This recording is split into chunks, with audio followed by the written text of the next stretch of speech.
Well, welcome back to Bondi. Wait. And B. Perfect. Keep it. I like that one. Welcome back to Bondi. and B. All right, we're back. We sure are. We took a little hiatus 2 weeks. because Or life 3. is lifing right now. It sure is. Today we are going to do a Coop tour, as promised. And I'm really not going to be in this video. I'm just going to film him talking about his masterpiece behind us. So, Disclaimer, I don't know anything about framing. he just kind of winged it. And I think a lot of first-time homesteaders are probably also winging it. So maybe this will be some encouragement to you to just go for it. Mm-hmm. Okay? So, I built this coop over the course of like 2 weeks or so. It's, the actual coop itself here is like it's 4 foot by 8 foot. And I did it that way because then, I didn't really have to like do any special. Come on, Father Beat. I didn't have to do any special type of like, measurements or anything, especially when it came to putting the plywood on. Most of this wood I was gifted, which made this a lot easier, honestly. Otherwise, I would have found most of it off of Facebook Marketplace. I really just did a couple 4x4s and then built a frame around it and then did floor joist on the inside, and then I just did decking boards on the interior, which I'll show you here in a second. We gotta there's buddies in here. Oh, the buddies are nesting. Yep. As you can see, I really need to get in here and turn it over and whatnot. But all I did was just frame like kind of regular walls, and then here I went and bought shelf hangers and then put 2x4 on its face here. And the reason I did that is because really the birds don't like to kind of claw over anything. They like their feet to kind of stay flat on stuff. And so I built the roosting bars like this. Another thing to keep in mind is if you're going to build roosting bars, try to make them taller than your nesting boxes, or the birds will just go ahead and use the nesting boxes as a place to roost. And then I pretty much built all of this out of nails. I did have to buy some metal to wood roofing screws. But yeah, most of it's built out of nails. The floorboards I did actually use 2.5-inch decking screws to secure those. And then for my door, to make it sturdy, all I did is I bought these little L brackets like this, and then 2x4s, and then just plop the plywood right on top of it. And the way we secure it is this little latch here. The reason that we went with this one is because it has some extra room. I don't know if you can see that. It has some like wiggle room here. So if the door is not 100% square, which like I said earlier, my framing's not the best, it's got some wiggle room and we could still secure the door. And as you can see, we attempted that type of latch first, and you can tell that it's just like off. Yeah. So it was a pain to try to get latched, and we ultimately just switched it out for that one. Mm-hmm. If you could see all the birds under there. The reason I built it up off the ground is because it allows us to have more room for the birds under here. So like general rule of thumb is to give your birds in your run 10 square feet per bird, and then in your coop is usually like 3 to 4 square feet per bird, which we're a little on the short side. We have about 2 square feet per bird right now, but because of how large their run is, I think that they're okay.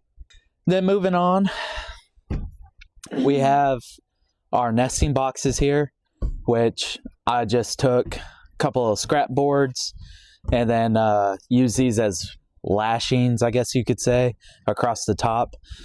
I was supposed to go and kind of shorten these up so I could actually open this up all the way, but I never did that. And then the way I did it is the framing that's on the inside of the coop, I just brought a 2x4 out, and I brought one out up here and then just built them off of that. There is a bird in here right now, but we're going to invade her space. Buddy. Look at her. And then there's a bunch of eggs in here. Yeah, they like never lay in this one usually, but look at that. We got one. They've been laying in there more often. Sorry. Hey, she said, I'm not going anywhere because there's like a ton of eggs underneath of her. She's sitting on them. The general rule of thumb with your nesting boxes is for every 4 to 5 birds is one nesting box. Again, I'm a little on the short side because we started out with 10 birds and now we have 13. So I kind of overbuilt this with like putting the chicken wire and stuff up there. That wasn't necessary. It really wasn't, but we were nervous first time birdie owners. Yep. So I was like, nothing's getting in there. And then I did leave like a pretty good space up there and cracks and whatnot. And the reason I did that is to kind of help with some ventilation. Yep. And then this was an add-on. We noticed that the birds started laying in this corner over here, which there's a bird there right now. And so I had to cut this like little bit out. And all I did was take a drill bit, drill out holes, and then took a jigsaw and just cut out this square, and then went back and bought some hardware, turned it into a little secret door there that we can get in to get the birds out, or to get the eggs out, excuse me. Sometimes the birds do be trying to come out of that though. Yep. So the next thing I did is for my chickens run, all I did was I took 4x4s, I put them like 2 feet into the ground, and this one is squared up off of the back side of the coop, and then because of the other side, the way that it is, because I wanted to make it 10 foot instead of an 8 foot. So technically this is a 10 by 18 run right now. So 10 foot wide, 18 foot long. There's 180 square feet for the birds, which, you know, if my math's correct, 10 square foot per bird, we could technically have 18 birds in here. So we're about 5 short. So got to start looking for them. Oh my goodness. Well, I would also like to add that this is not an aesthetically pleasing coop, and I feel like when you get on YouTube, you'll see all kinds of bougie coops that people overdo, and I just don't think it's necessary. Could we have done a better job? Sure, but we also kind of scrapped it together and did what we had to do and could do at the time, and that's totally okay. Yeah. So. Yeah, don't feel like you got to make it you know, beautiful, but it does need to be functional. It needs to be safe and secure, and it needs to be weatherproof. The run's pretty simple, you know, put your boards in, run some boards down to another 4x4, make sure it's all squared up, all secure, and then just chicken wire it up. You know, it's nothing crazy. And the door is very simple. I just did, you know, 2x4s and came across, put the chicken wire in, and like I said, we added another one of these locks. It's so much easier. It is, and it's easier for like, because this door is definitely not square on there, so we have to pick up on it to move it in, and then to jiggle it around and whatnot. It's just not worth the pain. So, yeah. And then you can't see it, but under the tarp, I did plastic roofing. Hi, buddies. Hi there, buddies. So I did the plastic roofing here, and which protects them from predators up above. I did notice that it was leaking down there at that far end here, and so I went ahead and put the tarp over it, which helps protect it from that. And the way that I actually built this roof system, I just put a 2x4 across here and then put 2x4s running down I put this in the center with some scrap pieces to kind of support a little bit. It's not like crazy sturdy, but it's definitely good enough. So for what they need. Yeah. I got this idea from a good friend of mine with this PVC. This is just 3-inch PVC. Just a couple elbows from Lowe's. I can't remember if they're 40. I think they were 45s. But I don't really pay attention. And then just put a cap on it up here at the top to keep water and stuff out. But yeah, you just pop this off and you can put feed in here. You can see that they got these pellets in here and they don't really like this at all. They don't. They don't really eat this anymore because, and we need to fill it up, we bought